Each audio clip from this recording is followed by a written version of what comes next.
Let's talk about something that every patient hears about at some point called infiltration. If your arm ever swelled during treatment and you're like, what the heck is happening to my arm? That's probably infiltration. So, infiltration basically means that the needle isn't sitting nicely inside of your fistula like it's supposed to. It either slipped out or it went in the wrong way. Now, there's two big reasons why this happens. The first is a simple one: the needle moves. Maybe your arm shifted, maybe the tape wasn't tight enough, maybe the fistula bounced a little bit. It happens sometimes.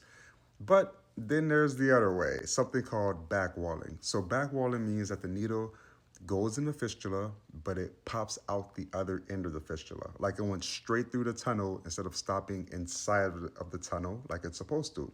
That's when you get that instant swelling the moment that machine turns on. And trust me, if that happens, you will definitely feel it. It will be a sharp, sudden pain or like a tight, swollen feeling right away. So what do? The tech or the nurse would stop the blood pump immediately. They would take the needle out. They would get ice on it. They would probably tell you to raise your arm as well. And they would either switch a new needle to a different site or they'll just call it a day depending on how bad the infiltration is and basically say that we can't treat you today.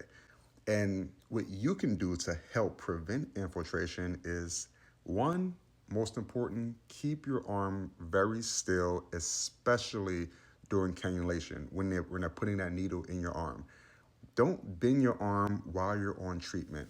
It's really hard to keep your arm still for 4 hours, but there's a backboard that you can request that they tape your arm down onto so you're not bending it. And if you need that, definitely request it.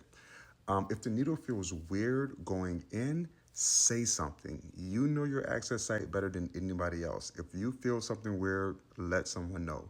After you've had the infiltration, you'll need to ice the area for 24 hours. And after you ice it for 24 hours, then you can put a warm compress on it.